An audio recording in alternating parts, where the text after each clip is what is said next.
مستقل شرع وا راجع قول د علماء ډیر احکام شرعیه عیسی علی السلام منسوخ کړو د يهوديانو کوم چې د تورات احکام شرعیه هغه منسوخ کړی دي دغه د مستقل شرع الله ور کړی وا او محمد رسول الله صلی الله علیه وسلم ته چې الله قران ورکو نو قران به بالکل مستقل شرع او مخکینی ادیان ټول منسوخ کړه زبور کې صرف فضائل اعمال ترغیبات او اعمال فضائل وې په صحیفو د موسی علیه د ابراهیم علیه السلام په صحیفو کې د الله نبی څه شی وو نبی صلی الله علیه وسلم تو فرمایل امثال پای کې مثالونه د عبرت خبره وي وې په عبرت په خبرو کې ویو عبرت خبره غداوا چې من حسب كلامه من عمله قل كلامه الا فيما يعنيه وی چا چې خپل خبرې دا په عمل کې حساب کړي چې انزه دا کومې خبرې کومه دا خبره د سیده لکه عمل په لاس باندې عمل کول په بدن باندې عمل کول مثال په تور چاله څپېړه ورکول څپېړه مغه ته ضرر شو خو دې ته عمل وای یو تن ته کنزله کول دا کنزله باندې هغه ته ضرر ورو رسېدلو لکه څنګه چې په لاس ولا ضرر ورکو خو هغه عمل له دا جواب باندې ضرر دی ورکو دي تخلق عمل له وای وی کده په عمل کې حساب کړی وای چې ګوره دا خبره عمل له وی قل كلامه الا فيما يعنيه به بد په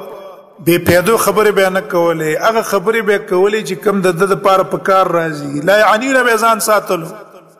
به زه خبره بیان کوله ولې ته پته به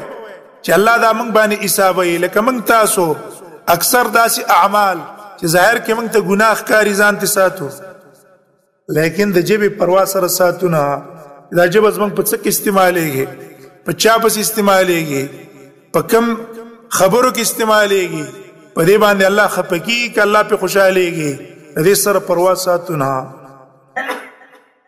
وجه دا چې دا موږ په اعمالو کې حساب او په عمل کې حساب کو به وداکار اونکو دیو جنا معاذ رضی الله عنه ته نبی صلی الله علیه وسلم وصیت کړی دی معاذ ته تپوس کړو چې اې د الله نبی تپوسونه ته کړی دی وګد حدیث ته تاسو اورېدل دی اخر کې معاذ ته نبی صلی الله علیه وسلم ویلا زتا ته دې ټول دین خلاصه در اوخیما وی املک علیک لسانک د خپل جبه اختیار ول مالک شاه عجب دې غلط استعمال نشي چا په عزت کې د خپل جبه استعمال نه کې د چا په ضرر کې د خپل جبه استعمال نه کې خپل جبه خپل مالک شاه معاذ رضی الله عنه تم دا خبره ناشنا ولګیدله ویل اې د الله نبی من به الله په دې خبرو رانیسی دا من چې کومه خبرې کو آیا په دې به من الله رانیسی نبی صلی الله علیه وسلم تو فرمایل ثقلتك امك يا معاذ وهل يكب الناس في النار الا حصائد السنتهم وجهنم ته چې دا څونه کسان ورزي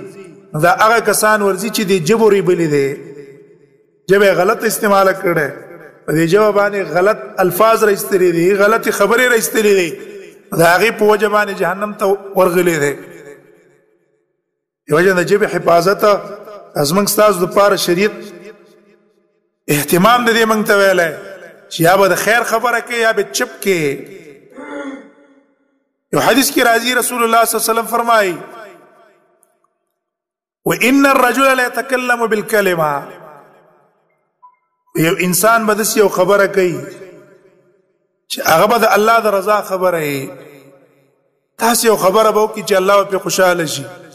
او دا انسان به پروا نه ساتي چې دا غوړه خبره ده لیکن الله تعالی با فیكتب له بها رضاه الى يوم يلقاه تر مرګ پورې به الله د دنه بس په خوشاله شي چې زتا دا خبره کړې ده زتا نه خوشاله شوم په دې نه رضا شوم او کله چې انسان نه الله خوشاله شو رضا شو تر مرګ پورې پس دا د به غټ اعزاز دی. بدریانو ته الله د اعزاز نه ور کړی، بدریانو ته الله د اعزاز ور کړی چې بدر کې قرباني کړی و. الله تعالی اعملوا ما شئتم فقد غفرت لكم. سچ دین رستو تاسو کوي بس ما تاسو بخلی معاف کړی مې. دا اعزاز او اکرام شو د بدریانو. دقسی کله کله انسان کمال خبرو کی د الله د رضا خبرو کی دته به وړخ کاری، ولیکن د الله په نسبت نه با ډېر قیمتي الله به خوشاله شي تر مرګ پوری ده. او چې مرګ پوری تر رضا او نور صحبت خامخا راځي جنت ته به داخلي. او ان الرجل لا يتكلم بكلمه من سخط الله، او یو سړی به د الله د غصې خبره کوي سره پروا به داغه نساتی. فيكتب له بها سخطه الى يوم يلقاه. داغه په وجبانه با د انسان الله د در پر خپل غصه تر مرګ پوری الیږي چې وس تر مرګ پوری زده ناراض یم، چې مرګ پوری ناراض شورسته به صحالي. الله دې موږ تاسو د عافیت معاملو کی. دیو جن خبره به سړی سپکی نه غني. یو روایت کې راځي و یو انسان به د الله د خفغان خبرو کی فيهوي بها 70 خريفا في النار.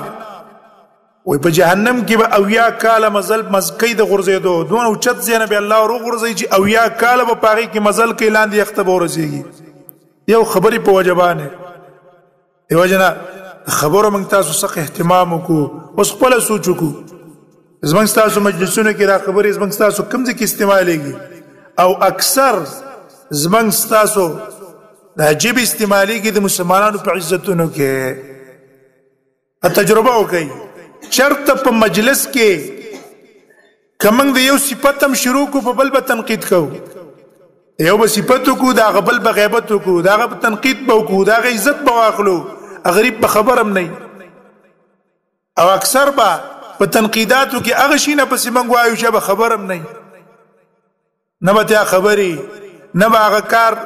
داغه په تصور کې هم تیر شوی نه، لیکن موږ به هغه پسې هغه وایو. دا څونه غټ جرم دی موږ تاسو چې مسلمان پسې لګیای. قرآن کې الله تعالی دا غي بدی بیان کړی دا چې هغه کسان چې هغه غافل دي او پاغي پسې خلک بیا لګیای، الله دې لپاره څه عذاب الله تیار کړی دی. زمونږ تاسو مجلسونه اکثر په کوم شي کې استعمالېږي؟ د خپل حفاظت زمونږ تاسو نشته، په دې جواب باندې کنځلې کول، په دې جواب باندې مسلمان عزت غستل، په دې جواب باندې د مسلمان توهین او سپکاوي کول، په یو بل پسې خبره عیبونه ویل، دا ډېر غټ جرم دی. دیو جنا سلمان رضی الله عنه هغه تی ویل چې خبرې سره کوم دې ټولنه محفوظه او که خیر خبرې کوا، ځکه دا جبا ته ډېره نقصانی ده. طاووس رحم الله نه قول نقل له ولساني صبع، واذا زما جبه چې کومه ده دا د سیدې لکه د پړانګ یا د ازمري یا د شرم خونته کې صبع ده، درینده حیوان چې وته وي. وی کله ز پریدم ان ارسلته اکلنی، وجدا جبه ز پریدم اول گزار په ما کې ما خوري، ما په نقصان کې لګي. دغه وجنه جبه اکثر زموږ تاسو په نقصان کې لګیا ده. موږ د خپل جواب باندې کنټرول وکړو، الله دې زموږ تاسو جواب په کنټرول کې راولي. او دې وجنه خبرې کې نو خبرې به د خیر کې کنه چپ کې نه. دې وجنه ابو الدرداء رضی الله عنه هغه قول له ويا ابن آدم انصب من اذنيك، ويا بني آدم د خپل غوګونو سره انصاف وکا. غوګونه دوه دي، جبه یو ده. معنی دا چې خبر اوري بډيري دغه دوه غوګونه دي، خو ویل به کم کې راخلي بډيري خبره اوري بډيري خبره، لیکن په خلی به هغه خبر روباسي چې هغه حقیقت لري، ضروري خبره نه، تحقیق والا خبره نه، تحقیق والی به تحقیق خبره نه، دارنګ چاته به کې ضرر او نقصان نه. وګونه دوی دي جبه یو ده. دا دې لپاره چې ته پای باندې سوچ او فکر وکې.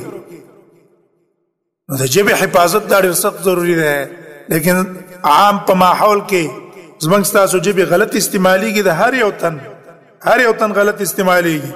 الله دې بس کنټرولي کې زمنګ تاسو